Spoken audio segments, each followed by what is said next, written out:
బాబు గారికి సగౌరవంగా రాజంపేట మేధావి వర్గమైన ఫారెస్ట్ స్టేషన్ విద్యార్థుల సంఘాల తరఫున అప్పీల్ చేస్తున్నాం.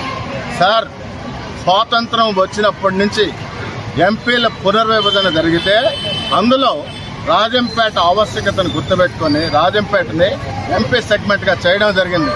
ఆ తర్వాత పరిపాలన సౌలభ్యం కోసము రాజంపేటలో అన్ని వనరులు వస్తువులు ఉన్నాయని, భౌగోళికంగా సామాజికంగా రాజకీయంగా అన్ని వస్తువులు ఉన్నాయనే ఉద్దేశంతో, పరిపాలన సులభతరం అవుతుందనే ఉద్దేశంతో ఒక ఐఏఎస్ డెసిగ్నేట్ చేస్తూ సబ్ కలెక్టర్ ఆఫీసును కూడా 1952లో స్థాపించడం జరిగింది.